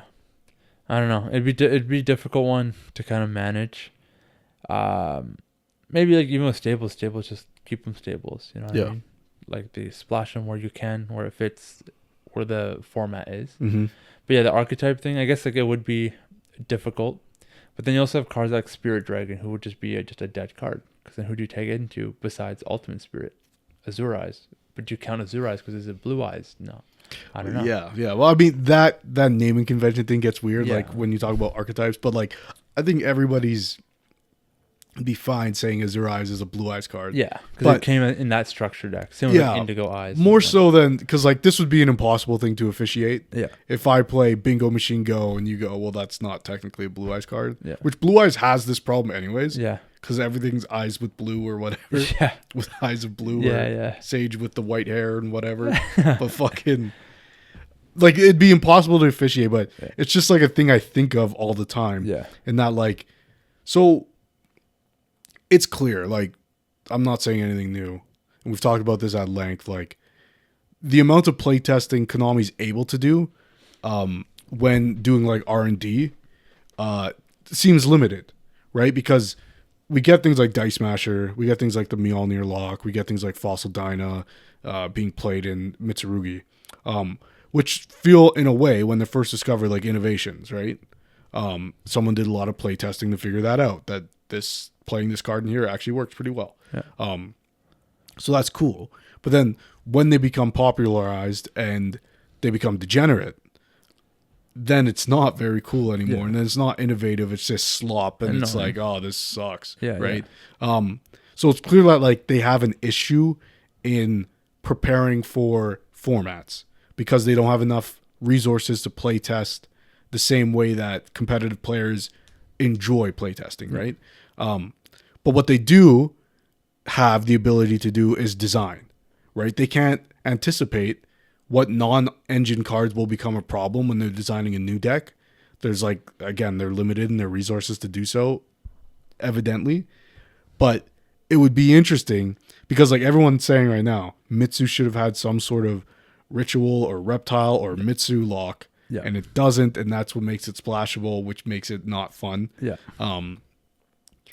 And because they have the ability to do that when designing the cards, it feels like that is so much easier to accomplish than constantly like updating the ban list, emergency ban list. Like, these cards suck, we're not having fun. Yeah. And they're like, sorry, you gotta wait till December.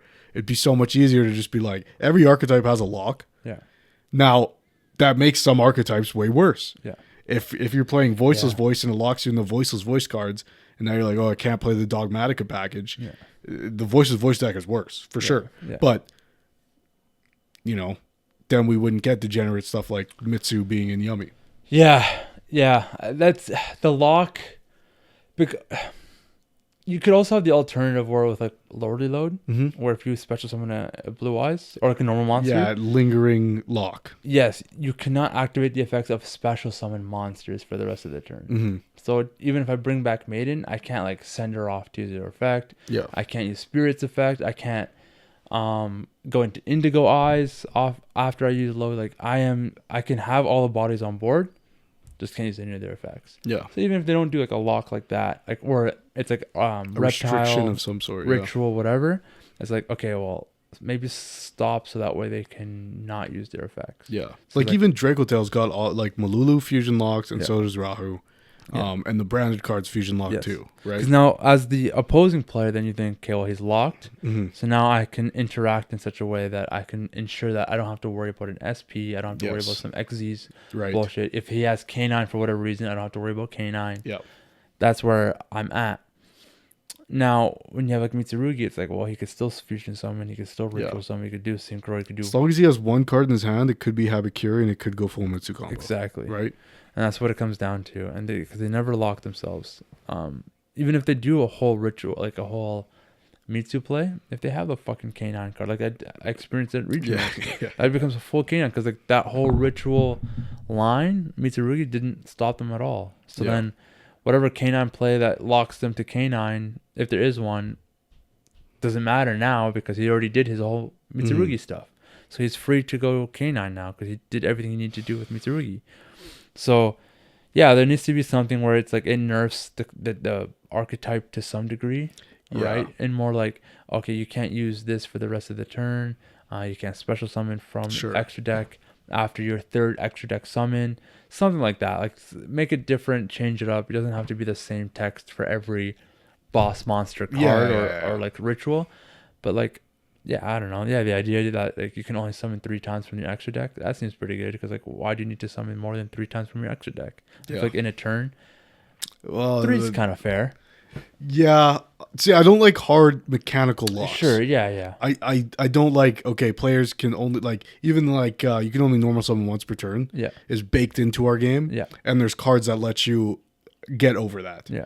And that becomes part of an archetype. Like Fluon de Riz, that's the gimmick. I'm normal summoning, so like all your special summon hoo-has don't work. Yeah. Right? I'll normal summon on your turn. You're like, what the fuck?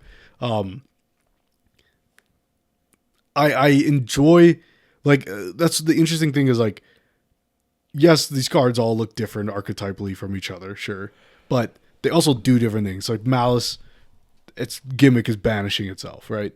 And whatever interesting gimmick a deck has, I think should be, I don't know, it's hard to like quantify and like how an archetype is defined. Because it's like, yeah, if you're playing a deck that operates off having set monsters, then you'd probably play Book of Eclipse, right? Yeah. But, you know, if you don't have the resources to test whether or not some other fucking card that sets and then the like bot herder, like, you know, it kind of becomes like a can of worms gets opened every single format, and people go like, this format sucks, it was so good before. Like, and I'm guilty of that too, because like some of the games, like when you watch a DDD player and you hand trap him 4 times and he just keeps going, you're like, okay, like, so why you won the dice roll, let's just go to game 2. You know, that feels bad, and like that doesn't feel like good gameplay. But it's like, even in that deck, like you wouldn't even have to have a lock. They have locks anyways, so and it's still degenerate. But whatever, maybe that's a different conversation. But yeah, I don't know. I'm just curious, like how the game can improve, so we don't always end up in this situation. But I don't know. Maybe it's card design, but then you get things like Forbidden Crown, where it's like, oh, this is like clearly a staple. You know, like everyone's gonna need this card. It's gonna be $90 on release. It's like, you know, But and if you don't have it, you're behind. So it's like, oh, much armies. Do I want to pay $300? And yeah, stuff like that too. Like when you don't have like guaranteed reprints, for some of these meta-defining cards, there are moments of this game, even when I was playing Malice, where I'm like, I'm content with not playing the best version of this deck because I don't want to spend $400 on Impulse, you know? So, yeah, I don't know. You just got to draw the line. Yeah, I don't know. I think it's just Yu-Gi-Oh! Because, like, I like the idea of, like, purity. Like decks ran pure. Because, like, I was just trying to think of even, like, the older decks where, or even just, like, not older, but, like, just the last format kind of thing. Like, if they're ran pure, how do they compare? Like, Raaid pure wasn't terrible, but it was pretty fun. Yeah, right? It's like, like one of the better ways to play it, I'd say. Like, most consistent anyways, Malice, like, you did a lot of the Ignister Cyber stuff. But then that's, like, when you look at it from But even Malice feels like there's locks in a way, because at some point you get locked in the Link monsters when you bring back the Malice cards, which is a very soft lock when you're talking about Malice. Yeah. But sure. That made it so, like, right off the bat, there's no degeneracy in whatever anyone could think of coming up with. You can't. It's over. There's no synchroing. There's no exceeds. Yeah. Like, you're locked. Okay, whatever. You got Cybers locked. Again, very soft lock because everything in the extra deck is Cybers. Yeah. With, like, the exception of Haggard Lizardos. And then, yeah, those are pretty much the biggest locks. But the Malice names require Malice monsters. The extra deck Malice cards require Malice monsters. Okay. So it's not just like 3 links. Yeah, you summon 3 Radiant Typhoon monsters and make Cryptor, and it's like, oh fuck, you know? Yeah. No, that's fair. Because even because right now, like with Yummy is a pure solid deck, Draco Tail solid, and K9 is more of a splashable engine. It can be, but I don't think it's the strongest of the 3 as a pure. Yeah. I think you got Mitsurugi, which is insane as a pure. And I don't know how it wasn't running rampant before. I think it was just like format. Like, first of all, no one was playing it. Yeah. I took it to a locals once, and this was before Habakiri. Oh, okay. So I was just playing like 2 Murakumo, 1 Futsu, a bunch of the little guys, and like a Dire Bellstar package. Oh, because I was like using the deception to like tribute them to get their effects off, and I did terribly and left early. So I was like, but yeah, I think it's just a format thing. Like, we're talking about it today. I can't remember what the reasoning was, but even the last one, my draw was really heavy. So like, draw definitely kills that deck. It doesn't kill it, but it doesn't really hurt it. Slows it down heavy. Definitely.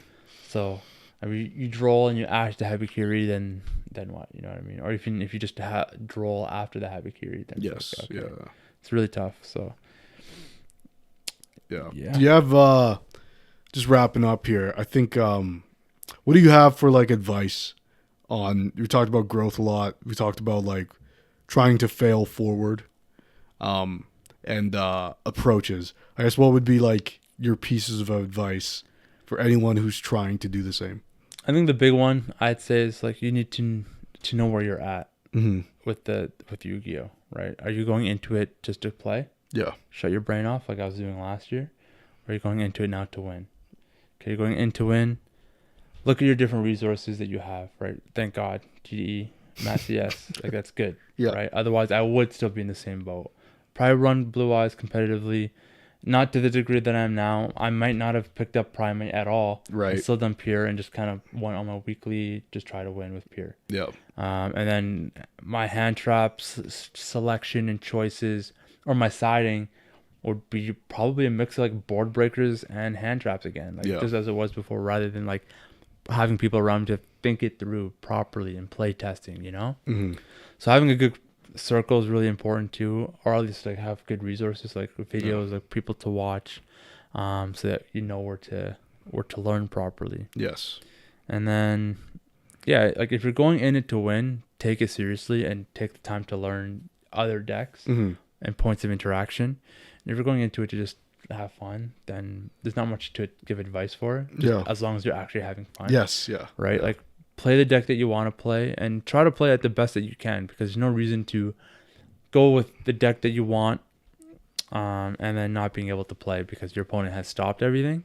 So try and consider what they could do to stop you, at least, you know. So if you're not going to keep up with the metagame, keep up enough where if they were to stop you, can you keep playing? Otherwise, you're just going to go 0-2 each game and you're going to the next round. It's like any... Like, I always compare it to sports, but there's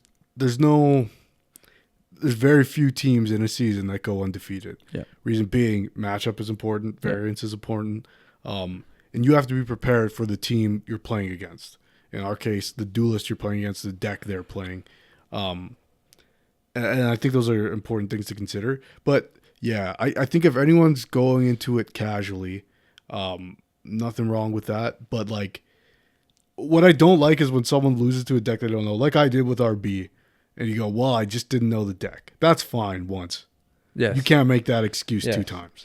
Right? Unless you're content with losing to a deck because you're not willing to read the cards. You know, so I think there's a very easy way to evolve and like grow from those losses. Yeah. And that like I could simply study that deck, read all the cards, and try to pinpoint where I think the best points of interaction are. Well, because if there's like lesser known decks, especially like at your locals or whatever, if someone's playing a deck that like maybe there's not a where to hand trap video on that deck, you got to figure it out. Yes.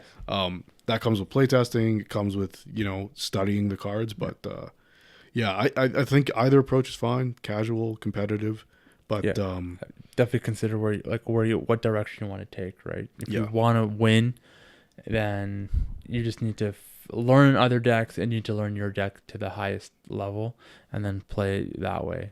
Because if you don't learn other decks, then you're just gonna get shit on. Like people are just gonna do better than you because they probably know what your deck's gonna do. Assume they know what your deck's gonna do. Yeah.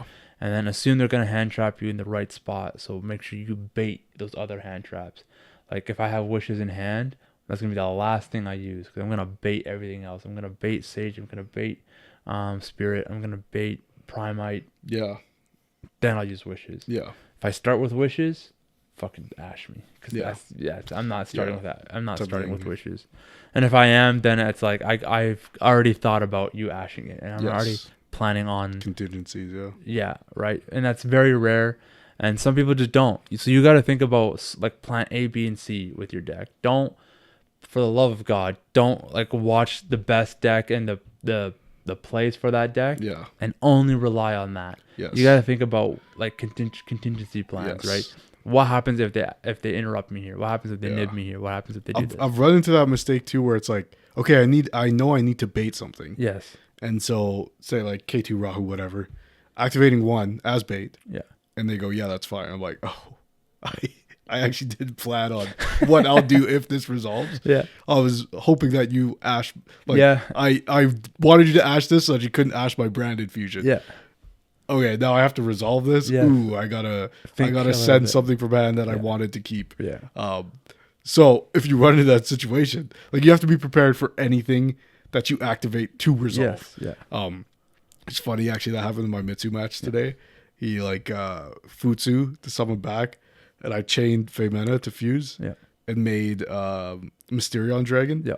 So then when it came time where he had to summon whatever he targeted off Futsu, I was like, go ahead, man, do your summon. And he was like, shit. Yeah. So I banished all his reptiles, push for game. Good. But no, it's one of those things where you're just gonna have to like lord reload. I try to avoid declaring blue eyes. If I already have a decent board, I won't even use it to bring back Maiden or even to summon a blue eyes. Because what I'll do is, because I know I've summoned 5 times, and I know that if I use load here and they nib me, you're fucking cooked. Yeah, there's nothing. Yeah, not even a blue eyes on board. So I'll just go end phase, then they go nib, then so we're still in end phase. So then we'll technically go back to main 2. Yeah, and then they'll board wipe, and then at least I can still do load, summon back, and then summon the blue eyes. And if I haven't, and I tried to also avoid Maiden's effect as often as well, for that reason. That way I can still end on the Spirit Dragon. Yes, because I probably would have went into Tyrant Dragon, or it's a tough skill to learn. Yeah, giving yourself follow up. Yes. Like you have to allow for the fact that you're going to make a suboptimal board, given what your hand was.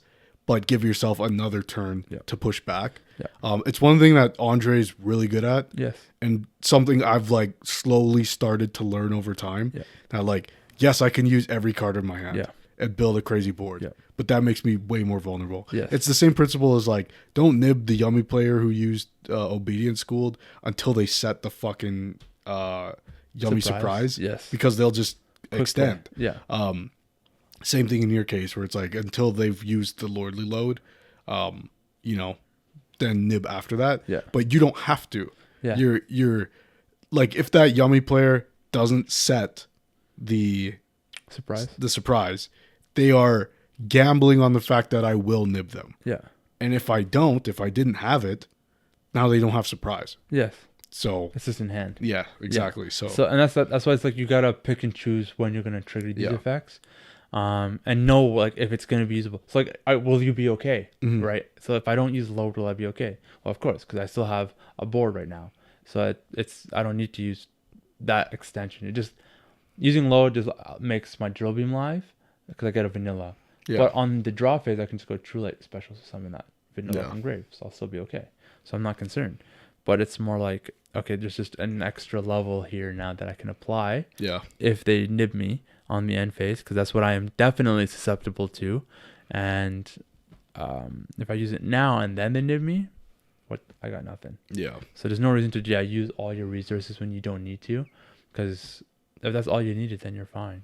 Because even some of the times when I've used roar, I probably didn't even need to. Yeah. I probably could have just let that set, and then if they did nib me, then I can at least have spirit and like a blue eyes monster, right? So then that's kind of where we're at. But Yeah. It actually reminds me, it's funny, just really quick before we end here. We taught one of our buddies, one of our other buddies, Matt, me, Dan, and Stefan, how to play Yu-Gi-Oh! And he was playing like a Midnadium, so it's kind of like a Visa Starfrost lore deck.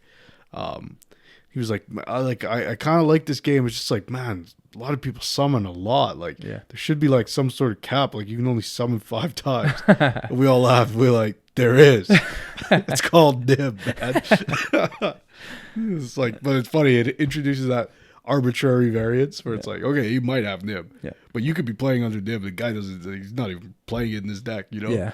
But it's a funny aspect of metagaming. Anyway. Thanks for coming on the show, man. Yeah, I enjoy these pods. So yeah, I hope that helps. You know, I think failing forward is a good way to look at it. Like, even if it's a regional or an event or locals, whatever, everything is contributing to the growth, but as well as like the understanding of the format, which again, like I said before, makes it upsetting when you have a short window to succeed, or like this format only exists for so long. So that's what makes it upsetting, is that like, doesn't matter how much playtesting you do, if you don't do well at the event, then it's over. You know. But yeah, I hope that's like informative at least, or like helpful for people who are watching. Yeah. It's been a learning experience between like regionals and locals. It's one of those things where it's like, do I even want to go to another event if the outcome's going to be no better than the last, right? All that learning I did, and my outcome was no better than the regionals that we did in Edmonton. Right. So it's like, what was the point of that? And I'm in a much better spot now. The format is arguably a lot easier now than it was back then. Sure, yeah. And my deck's a lot better now and more playable now. And the outcome was like the same, if not, not worse, but about the same as the last time. Like, what the hell am I doing? Right. You know? But I think it's all like, you have to take away from it what you can. Yeah. And again, always factor the fact that you can just open poorly 6 rounds in a row, and that's just what happens, right? Like, sometimes it is just luck of the draw, because I know what these decks do. I know that if I had the cards necessary to stop that person, I know I have the cards, but whether or not I actually have them in hand is a whole different story. Yeah. Right? Like, I would know that if I had the cards needed, I would have set them or activated them respectfully, and he wouldn't have been able to do it. Yeah. That's it. That would have been it. But in that same breath, I could have all that, and then I used 3 interrupts. And they also have interrupts in their hand, in which they could stop my 2 starters. Yeah. That's also the other issue, too. Yeah. So, yeah.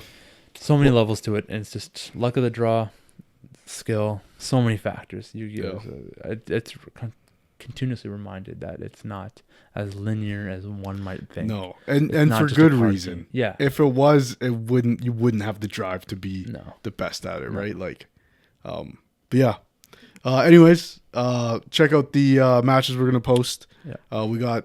We're gonna start the Matt CS series pretty soon here. I just gotta win a couple games first. But watch out for all the other stuff. Make sure you're liking the video, subscribe, and we'll catch you next time. Deuces. Peace.